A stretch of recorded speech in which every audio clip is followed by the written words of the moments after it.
Margaret Murphy. I'm the director of the Center for Visual Arts at Johns Hopkins University.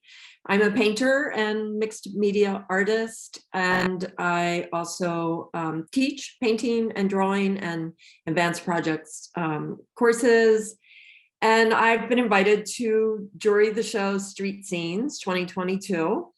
And it was really an honor to be able to see everyone's work and select the pieces for the show. One thing I did want to mention, first of all, is just to thank all of the artists who submitted work for the show. I think there were over 400 applicants, and I selected 66 for the show. So I just, want to say that it was really difficult to narrow down all of the choices. So, just if your piece was not selected for the show, it's certainly not a reflection of the quality of the work, more just, the size limitation.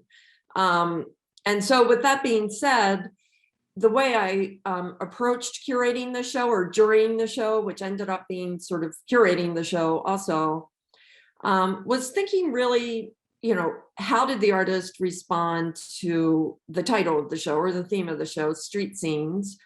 And how would all the works look together in the space? So I did pay really close attention to, the medium and the scale and the color and, was it mixed media? Was it photography? Was it a painting?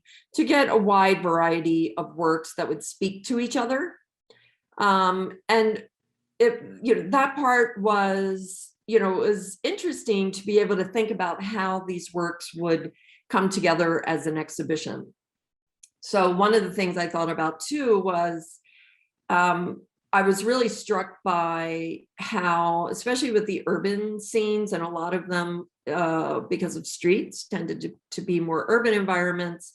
And then there would be pops of color in them, and they really caught my attention of how the artist chose the perspective of the view that they were working from, the perspective they were working from. And I think a lot of these are reflected in the honorable mentions and the juror's choice.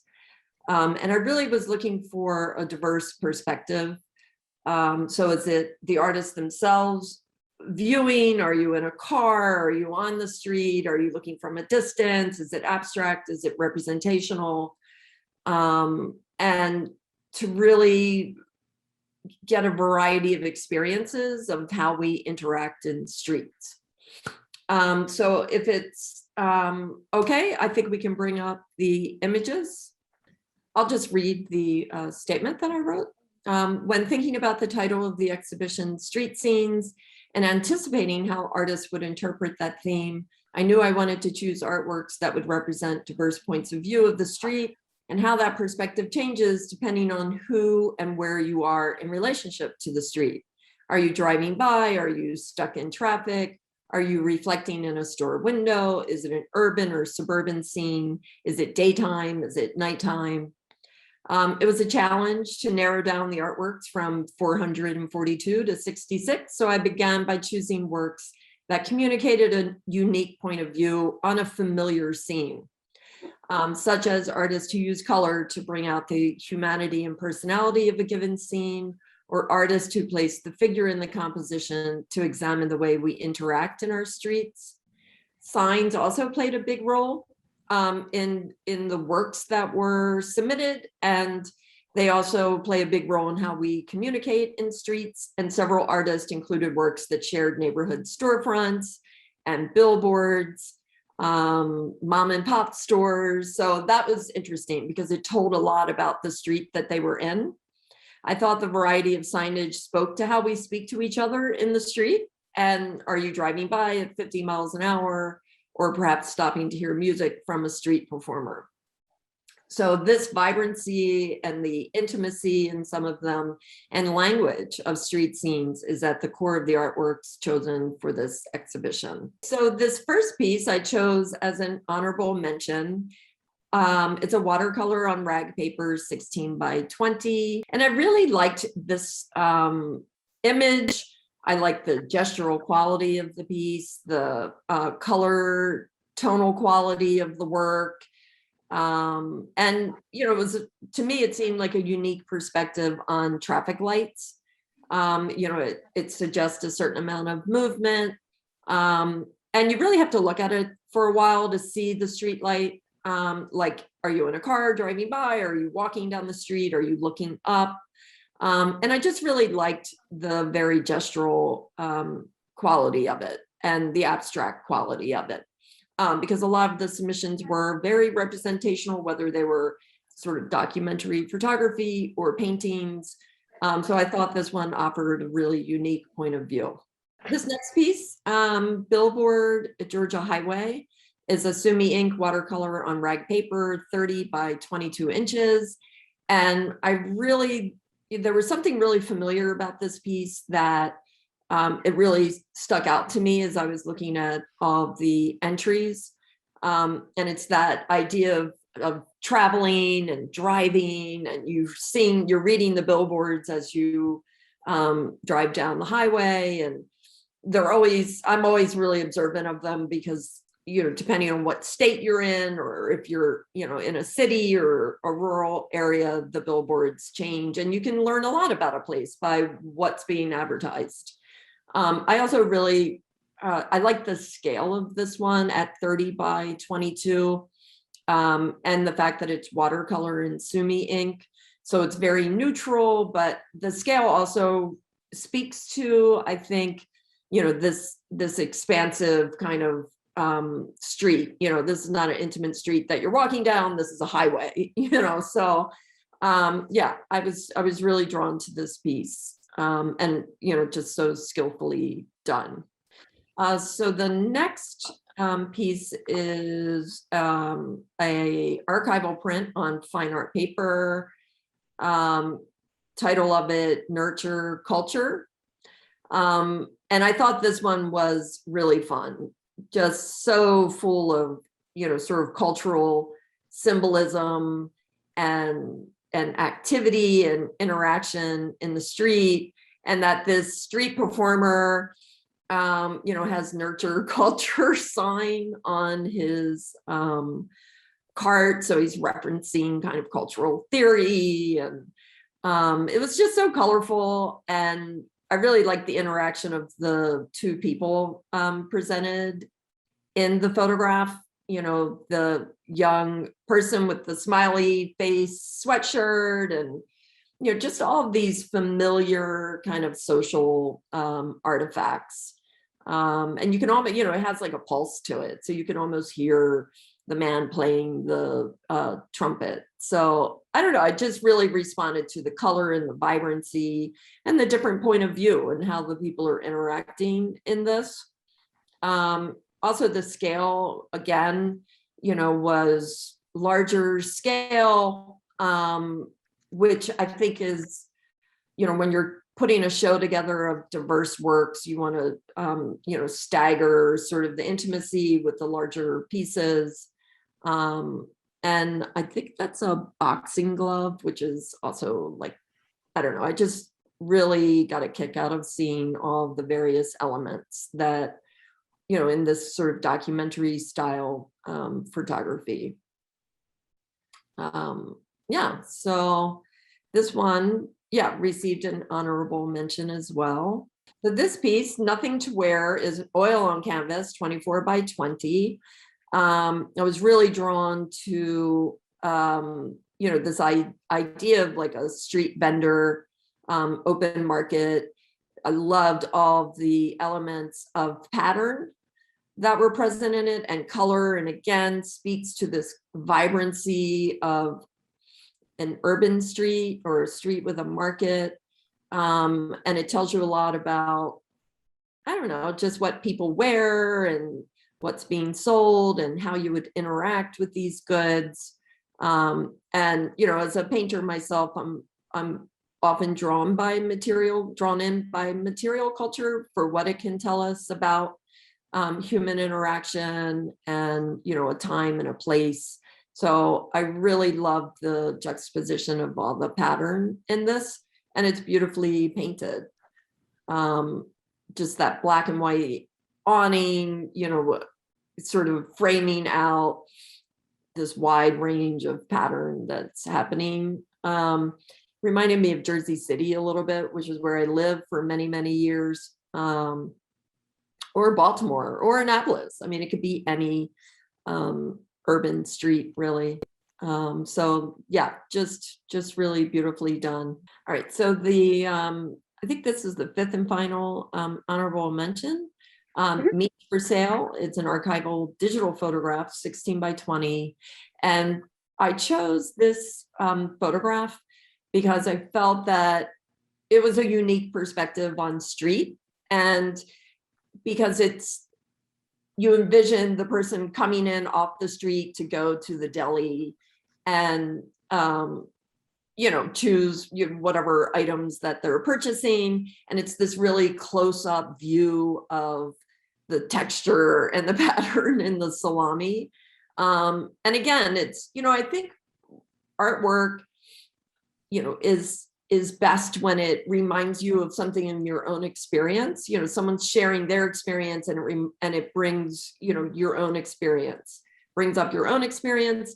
And this just reminded me of all of the delis, Italian delis in Hoboken that I've been to over the years. And, it has a real familiarity, but rather than showing the whole scene, this close-up 1-point perspective of the 3 types of salami, I just thought was really an interesting point of view. And then I also liked how the background, the blue, was kind of faded out. So, I tend to look, whether it's a photograph or a painting, for works that, where the shape in the piece is really strong. And I felt like this had that very, sort of strong, circular, kind of abstract 1-point perspective that really brought the viewer in. Yeah, so I chose this one for an honorable mention. All right, for the Jurors' Choice Awards, I chose this oil on shellacked paper. It's 11 by 20, taillights in the rain. There were actually quite a few images of cars and taillights that were submitted. So I had to, choose one that I felt really spoke in a way that would give either a unique point of view, or if there was something about the composition or the way that it was made that really stood out. And this one stood out to me, I think, again, because of the perspective that's coming from the point of view of the person in the next car, sitting in traffic. So again, you have this feeling, you connect with the painting in a really personal way. And I love the pops of red that are in it, and just the way it was painted. And the oil on shellacked paper. I mean, unfortunately, fortunately or unfortunately, I'm jurying the works from, digitally, but, I could just imagine the shellacked paper and the physicality of that. And I think the painting's just really well done. The composition is strong, the light and the way the brake lights are dancing with all this neutral space was really strong. So yeah, I chose this particular piece for those reasons. So the other Jurors' Choice Award is a self-portrait in front of Grove Drugs. It's acrylic on cradled wood panels, 6 inches by 6 inches. So it's very small, square, acrylic painting. For this one, it was the only piece that was submitted that was a self-portrait, where the artist put themselves in the painting. So they put themselves in the street, which I thought was really interesting. And it's just beautifully done. It's very intimate, and it's very subtle in the, you think this is, you're looking straight in on this reflection, but these subtle diagonals that are happening in the painting and the self-portrait on one side of that sort of black divide. It's just a really, really nice piece. And I think it's sort of quietly assertive in a way, where the artist is in the work. And I just really responded to this particular painting and the scale of it. So I'm really looking forward to seeing it in person. So this photographic print on archival paper, I also chose for a juror's choice. It's called A Place to Sit, 12 by 8. And this one really stood out to me when I was first going through the 400 applicants because of that pink bench. Again, it's very subtle. You have this frontal view of an urban brick building. It has this rich patina on it. But then right in front of it, you have this really, sort of pop. It's a pop of color, but it also, speaks to, sort of popular design in a way, because this color is so contemporary. And then all the geometric patterns that are happening in it, between the black rectangles and squares of the air conditioner in that window, and then the two windows on the top and the bench in the front. So it had so much personality. And again, it's that familiar setting where, what makes you stop and take a photograph of this particular scene. And I think for the artist, it was that juxtaposition of the color and that contemporary sort of design with this older patinaed building. And I felt the same way, like, yep, if I were walking by that, I would have noticed that and, probably wanted to sit there. So yeah, it just formally stood out to me and conceptually. So yeah. All right, so another juror's choice award is Street Market Hoi An. Framed digital photo 22 by 30, similar to the honorable mention piece with the clothing and all of the pattern. This one again stood out to me because of the sort of density of the pattern, the color, the perspective. It's like this really extreme 1-point perspective, but through that you see it really tells you about this market, like the size of it and the density of it, and the banners and flags going across the top and how they diminish back in space. And again, was just drawn to the activity and the immersion of everything, of people, of color, of, commerce, just everything that's happening in it. And this one too, you get a real sense of, the person taking the photograph, because they really intentionally stood right in the middle to give it this 1-point perspective. And everything's pointing to that, sort of like Leonardo's Last Supper in a way, with the ceiling lines are pointing to the center, the pillars are pointing to the center, the table in the foreground, everything's moving to this center focal point. But it's just so such a unique point of view. So, and also this is a framed digital photo 22 by 30. I think the scale of it too is very powerful, so that you can really immerse yourself in all of the color that is in here. So good job for this piece. Excellent. So the last juror's choice that we're going to look at is 316 Webb, which is the address of the building. It's a digital capture archival pigment print 20 by 16. And, this one I think also acts in a really abstract way. Just the way the blocks of color are laid out on the page, this really intense yellow. So I'm looking at it almost like a painter would look at a painting. And so I really responded to the painterly quality of this, which again tells a lot about, the point of view of the artist and the actual, I guess it's a warehouse. And, a warehouse that is, just has this really intense saturated yellow and red. So I responded to this one for the color and the composition in it. to sort of wrap up, I think, Joanne, one of the questions that you asked me was that you noticed that I selected works that varied a lot in medium and place.